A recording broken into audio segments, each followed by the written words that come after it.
kii hore oo qaali ah iyo fiisaha galitaanka badanaa in la xadido. madaxweyne ku-xigeenka komishanka Margaret Steines ayaa sheegay in Ruushka gabi ahaanba meesha ka saaray kalsoonidii ku saalaneyd heshiiska fududeynta fiisaha ee hadda jira.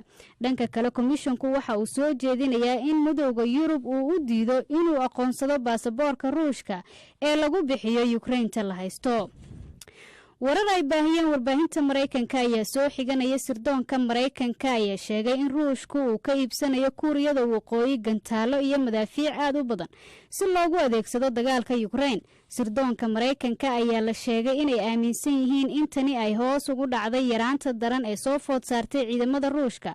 waxay arrintan ku xiriiriyeen qayb ahaan saameynta cunaqabataynta reer galbeedka, inkasta oo khubarada qaar ay su'aal geliyeen in cunaqabatayntu ay saameynayso soo saarista hubka tiknoolajiyadda hooseeya. ma jiro xaqiijin madax bannaan oo ku saabsan iibsiyada la sheegay. wax kasta oo hub ah oo laga soo iibsado Pyongyang waxa ay jebinaysaa cunaqabataynta qaramada midoobay ee Ruushka laftiisa uu gacan ka geystay soo rogidda. maamulka gobolka Siin ee dalka Pakistan ayaa kala qaybinaya amaba sameynaya qaaradda Manchar si ay isugu dayaan in ay ka hortagaan masiibada weyn ee biyo xireenkeeda. axadii ayay ugu sii dareen daadadka 10 tuulo. in ka badan 100,000 oo qof ayaana barakacay waqooyiga Shiinaha iyadoo ay waxyeelo soo gaartay.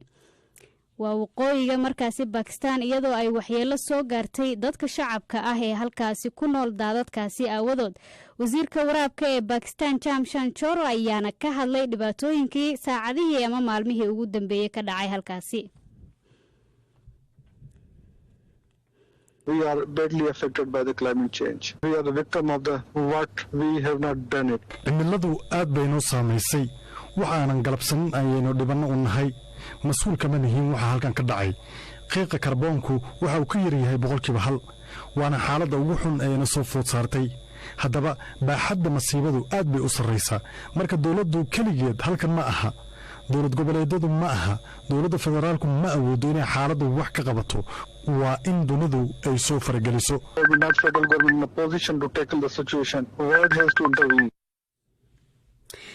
sarkaal ka tirsan Iiraan ayaa ka digay in meesha markii hore ay ahaan jirtay harada ugu weyn ee bariga dhexe ay gabi ahaanba qalali karto haddii aan la dhaqan gelinin qorshe degdeg ah oo lagu badbaadinayo. harada Ormiya oo mar dabooli jirtay 5,000 oo kiiloomitir oo laba jibaaran ayaa hoos u dhacaysay ku dhawaad 20 sano sababtoo ah heerkulka oo sare u kacay, roobabka oo yaraaday, dhisidda biyo xireenada iyo beerashada xad-dhaafka ah.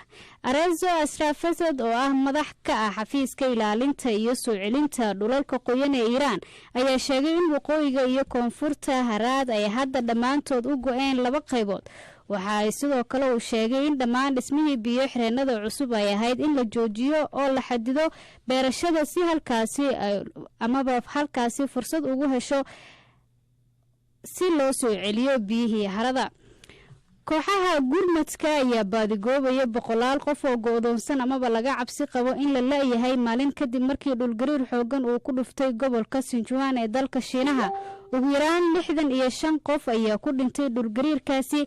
dadka maqan ayaa laga baadigoobaya guryo dumay hoostooda iyo dhulgariirka oo markaasi dhacay xilli ay dadku intooda badan guryahooda ku sugnaayeen. warkii waa iga intaa shil. mahadsanid Foos oo idala socodsiisay warkii